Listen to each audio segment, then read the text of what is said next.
الحمد لله نحمده ونستعينه ونستغفره ونؤمن به ونتوكل عليه ونعوذ بالله من شرور أنفسنا ومن سيئات أعمالنا من يهده الله فلا مضل له ومن يضلله فلا هادي له ونشهد أن لا إله إلا الله وحده لا شريك له ونشهد أن محمدا عبده ورسوله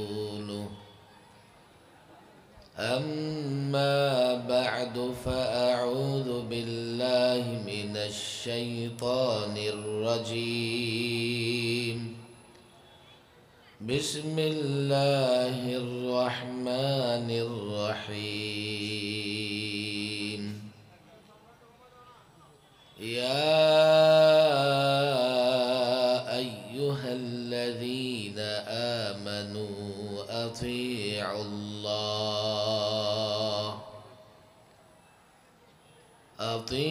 الله وأطيعوا الرسول وأولي الأمر منكم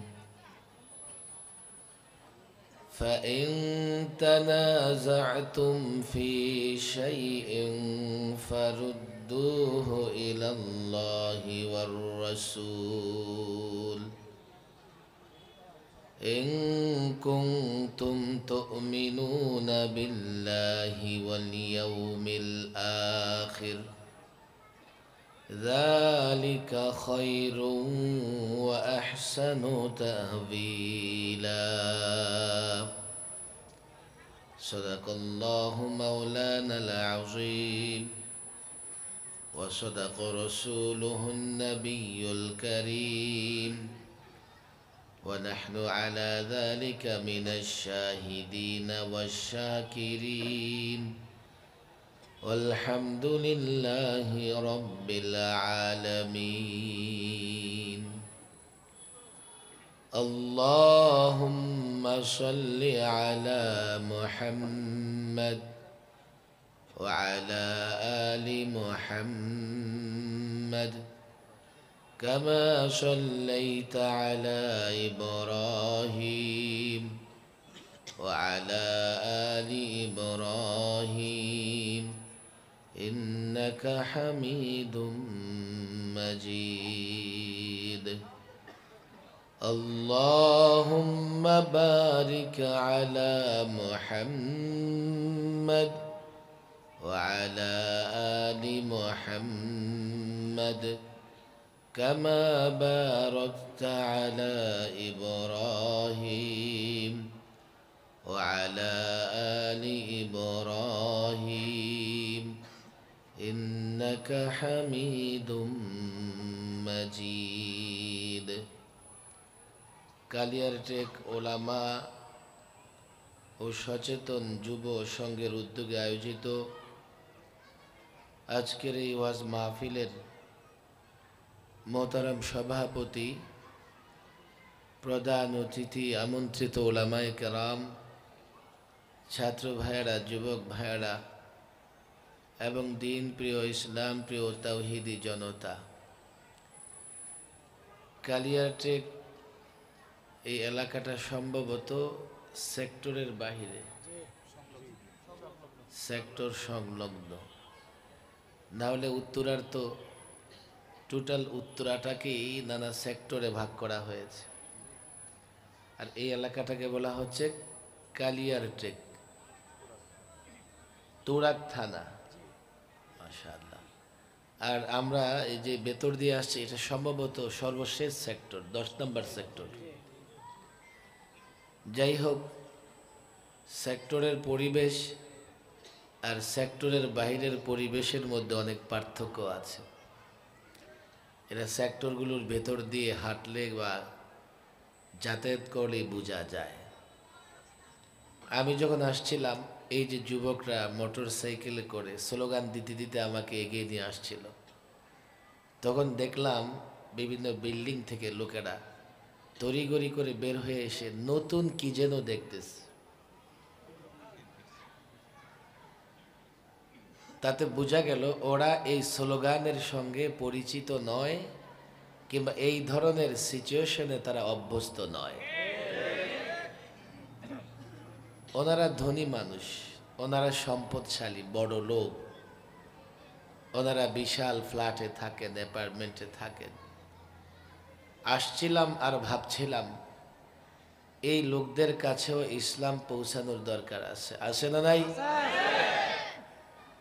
কারা পৌঁছাবে মনে মনে ভাবছিলাম। এর জন্য দাওয়াত ও তাবলীগের মেহনত বাড়িয়ে দিতে হবে। তবে মজার ব্যাপার হচ্ছে দাওয়াত ও তাবলীগের সাথীরা ওই সব বিল্ডিংয়ে ঢোকার পারমিশন রাখে না। ওই যে মোড়ে মোড়ে দোকানদার, মুদি দোকানদার বা লন্ড্রি ম্যান বা গেটের দারোয়ান পর্যন্ত গিয়ে দাওয়াত দিয়ে চলে আসে।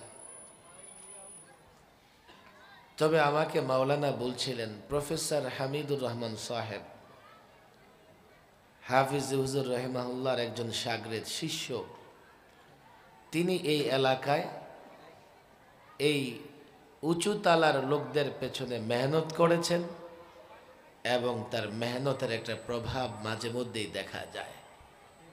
তবে এই দায়িত্ব এই কালিয়ারটেক যুবক এবং ওলামাদের, আপনারা যারা তাদের প্রতিবেশী, তাদের কাছে দিন পৌঁছানোর দায়িত্ব আপনাদের। আপনাদের কষ্ট হচ্ছে না তো? যারা দাঁড়িয়ে আছেন কষ্ট হচ্ছে? আমার মনে হয় চাটাই থাকলে পেছনে কিছু চাটাই বিছিয়ে দেওয়া যেত। রাস্তায় আমি অনেক লোকজন দেখে এসেছি, ওনারা যখন সবাই আসবেন দাঁড়িয়ে থাকাও কষ্টকর হয়ে যাবে। পেছনে যুবকদের বলি, চাটাইয়ের ব্যবস্থা কি আছে, বা কার্পেট কিংবা কোনো ধরনের পলিথিনের ব্যবস্থা কি আছে? না থাকলে নাই, এখন চেষ্টা করা যাবে না, না থাকলে বাস। যারা দাঁড়িয়ে আছেন আধা ঘন্টা দাঁড়িয়ে থাকবেন তো ইনশাআল্লাহ? দাঁড়িয়ে আছে অধিকাংশ যুবক, আমি দেখছি দাঁড়িয়ে যারা আছে অধিকাংশ যুবক, ওদের পায়ে বড় শক্তি আছে। শয়তান যদি না ধরে ওরা 1 ঘন্টাও দাঁড়িয়ে থাকতে পারবে, কথা ঠিক না বেঠিক? যারা দাঁড়িয়ে আছেন তাদের আমি একটু আওয়াজ শুনতে চাই, আধা ঘন্টা থাকবো তো ইনশাআল্লাহ? যারা বসে আছেন আরামে আছেন, আপনাদের অনুমতির দরকার নাই। দাঁড়িয়ে যারা আছে কত, আধা ঘন্টা থাকবো ইনশাআল্লাহ? আর একটু বাড়াই দিব, 35 মিনিট, 1 ঘন্টা। এই যুবকরা কে কে 1 ঘন্টার পক্ষে আছো, হাত উঠাও দেখি। দেখেন বসাওয়ালা লোকদের তেজ বেশি। আর আপনারা যাবেন কেমনে? ওরা যেমনে দাঁড়ায় আছে চাইলেও যাইতে পারবেন না। যারা দাঁড়ায় আছে ওরা হলো সিকিউরিটি ফোর্স, উঠবেন তো যেতে পারবেন না, বসাই দিবে তারাই। লম্বা বক্তৃতা আমি করব না আজকের সারা দিনে। আমি ফজরের পর থেকে বক্তৃতা শুরু করছি আজকে। ফজরের পরে ঘুম থেকে উঠে, ঘুম মানে কি সামান্য একটু, রাতে ময়মনসিংহ থেকে এসে দাওয়াতুল হকের ইজতেমা যাত্রাবাড়ি, ওখান থেকে হেলিকপ্টারে বরিশাল বিভাগীয় মহাসম্মেলন, ওখান থেকে নেমে মাগরিবের আগে এই বটতলাতে ওলামাদের সঙ্গে মত বিনিময়, ওলামাদের সঙ্গে মত বিনিময়ের ফাঁকে আবার পুরনো দিনের এক বন্ধুর সঙ্গে সাক্ষাৎ, এরপরে আপনাদের এখানে এসছি। অনেক ক্লান্ত, তবে দিনের প্রয়োজনে কিছু কথা আমি বলবো, আপনারাও শুনবেন, শুনবেন তো ইনশাআল্লাহ? এই যে উঁচু তালায় আমার মুসলমান ভাইয়েরা থাকে, আমাকে বলছিলেন রাস্তায় মাওলানা মাহবুব যে হুজুর পুরো সেক্টরে মাত্র একটা মসজিদ, একটা সেক্টরে রোড থাকে 18টা 20টা 22টা, আরে একটা বিল্ডিং এর মুসল্লি যদি মুসলমান আপনি হিসাব করে দেয় যে বড় বড় বিল্ডিং 4টা 5টা ইউনিটের বিল্ডিং, একটা রোড একটা সেক্টরের একটা রোডের শুধুমাত্র প্রাপ্তবয়স্ক লোকেরা মসজিদে আসলে একটা মসজিদ লাগে। এই পুরো সেক্টর জুড়ে একটা মসজিদ আমার বুঝে আসলো না, কারা এই সেক্টরের প্ল্যান করেছে? একটা সেক্টরে কত মানুষ বসবাস করবে সে হিসাবটা করার দরকার ছিল। আপনি দেখেন, এই তো আমি সরকারি মেহমান ছিলাম 21, 22, 23। এখন একটা সেন্ট্রাল জেল, কেন্দ্রীয় জেলখানা তৈরি করেছে কেরানীগঞ্জে। আপনারা অবাক হবেন, আমার বর্ণনা শুনলে আপনাদের সেখানে যেতে মন চাইবে। কেন্দ্রীয় জেলটা নতুনটা খুব সুন্দর করেছে। এর ভেতরে আপনি নাচ শিখতে পারবেন, হারমোনিয়াম বাজিয়ে গান শিখতে পারবেন, আবার আপনি এর ভেতরে রূপচর্চা করতে পারবেন। পার্লার আছে, পার্লার, জিম আছে, বডি বিল্ডিং করতে পারবেন, ব্যায়াম করতে পারবেন। লাইব্রেরি আছে, পড়াশোনা করতে পারবেন। দুটা বিশাল মাঠ আছে, সারাদিন আপনি চাইলে 4 ছক্কা মারতে পারবেন, গোল করতে পারবেন।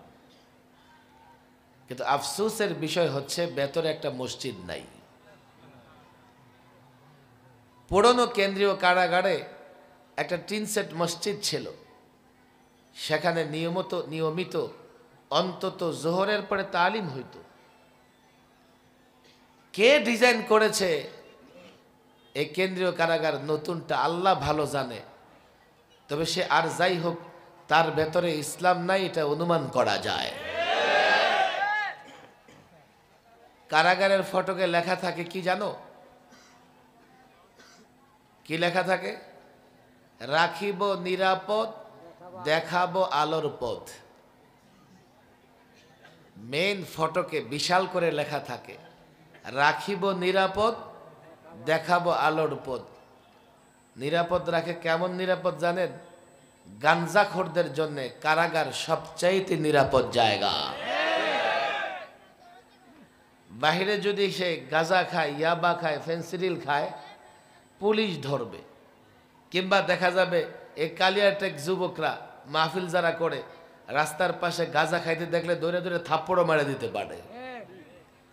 কিন্তু জেলের ভেতরে কামরায় সে বসে বসে, জেলের ভেতরেই তো আছে, তারা নিবে কোথায় আর? সেখানে বসে বসে গাঁজা ইয়াবা খায়। অর্থাৎ রাখিব